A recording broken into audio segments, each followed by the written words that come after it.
tell you guys, I don't know how to put this nicely. If this medical examiner report or autopsy report is true, the FBI and the prosecution are, let me put it lightly, I guess, because essentially the idea that Tyler Robinson took the shot from where he took it, at the angle he took it, and caused the damage it did to Charlie with the round that's used is actually not possible. So this is going to be a very interesting video. Let's jump in. Let's talk about it.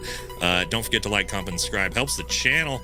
All right, let's do this, guys. If Charlie Kirk was sitting level, sort of parallel to the ground with his jaw, which he was, let me show you that real quick. All right, so we can see Charlie Kirk is not, got his head all the way back like this. He's sitting pretty much flat, looking at the crowd, sort of jaw parallel to the ground as he gets hit. Boom, hit. So you can see that, right? It's actually a little bit of a tilt down even, okay? So let's look at this anatomically. All right, this is essentially exactly how Charlie Kirk is sitting. And they want to tell you the medical examiner report confirms he was first hit in the C2 vertebrae right below the base of the skull. Biggest problem I see with that from the angle Tyler Robinson shoots him from is that would have hit him in the teeth or even above the teeth. There is no possible way that this round came from a 9-degree angle and a 9-degree slope and hit the C2 while not blowing through Charlie Kirk's face. It's not a thing. We also can see the C2 is not where that gunshot wound is.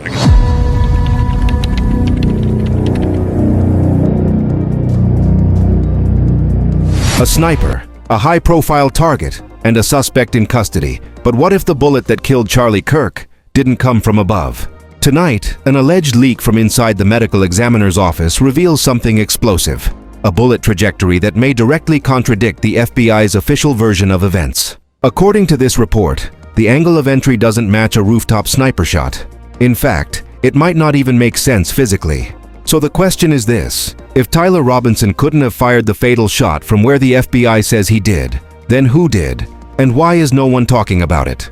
You're watching Captain Joachim True Crime, a forensic analyst and investigative journalist. And on this channel, we break down high-stakes criminal cases with logic, evidence, and a deep respect for the facts.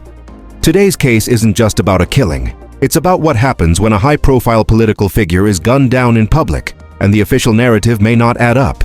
The assassination of Charlie Kirk rocked the nation, but now, with a leak suggesting the autopsy contradicts the FBI's sniper theory, we're looking at potential cracks in a case that was considered airtight.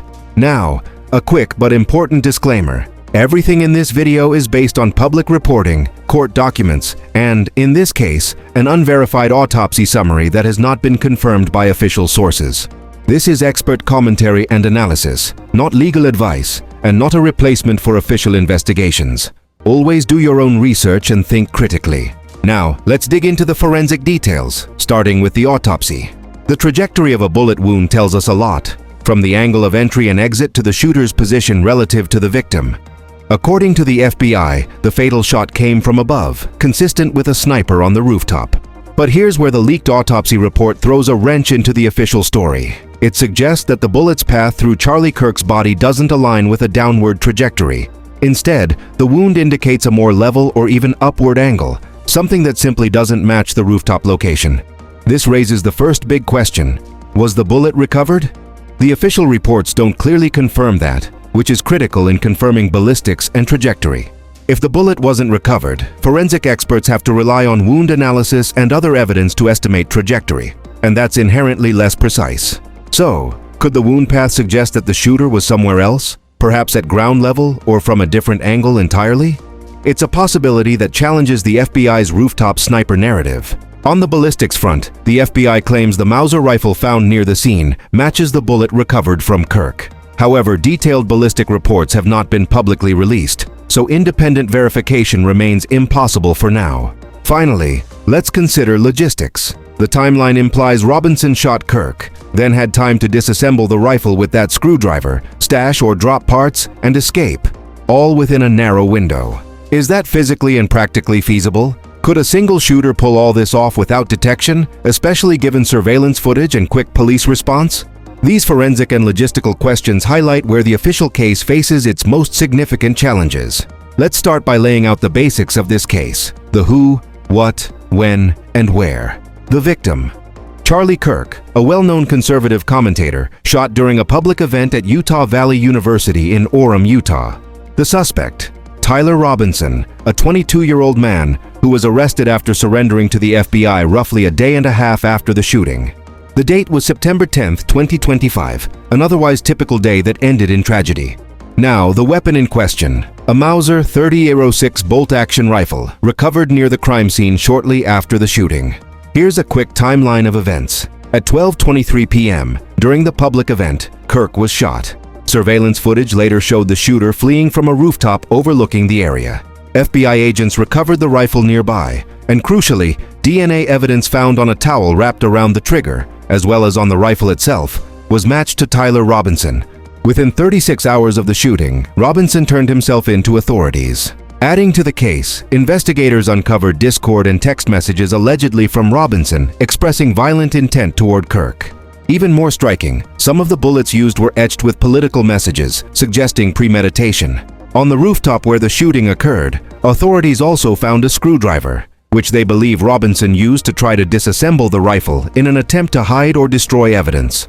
All this combined painted a picture that, on the surface, seemed damning. But as we'll see, not all the pieces fit perfectly. With these forensic uncertainties in mind, let's explore some of the alternate theories circulating around this case. First, the most straightforward, Tyler Robinson acted alone.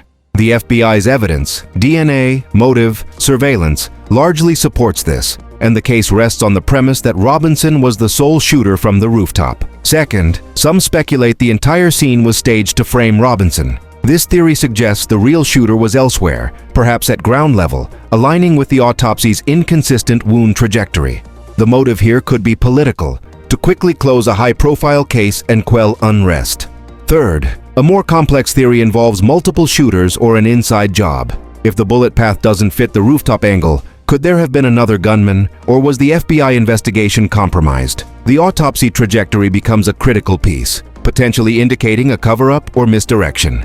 When weighing these theories, it's crucial to consider motive, opportunity, and the available evidence. The leaked autopsy report, if accurate, becomes the key turning point that challenges the official narrative.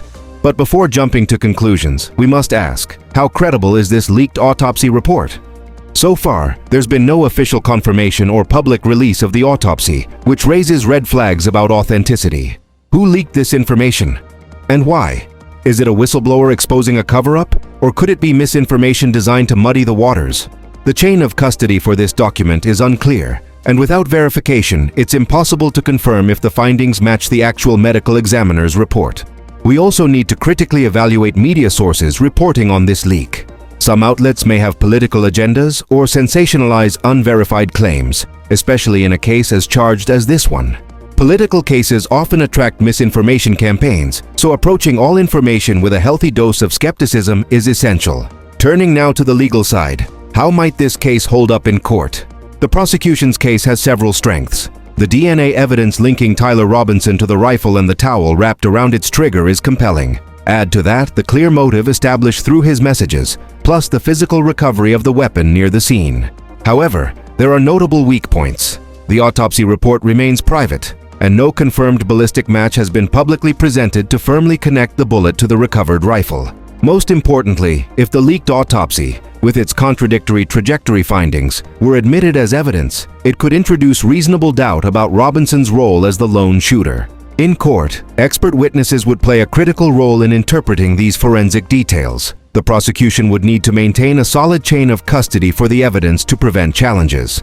Meanwhile, the defense could argue that these uncertainties undermine the prosecution's timeline and shooter identification. Ultimately, the admissibility and impact of this leaked report could be pivotal, but without official confirmation and expert testimony, it remains an open question.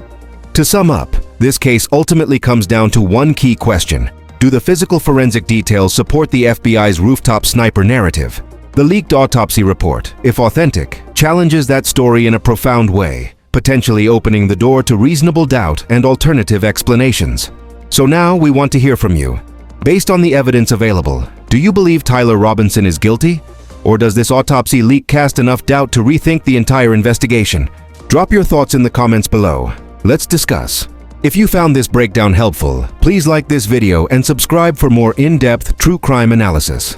And if any new leaks or forensic reports come to light, you'll be the first to know. We'll break them down right here, together.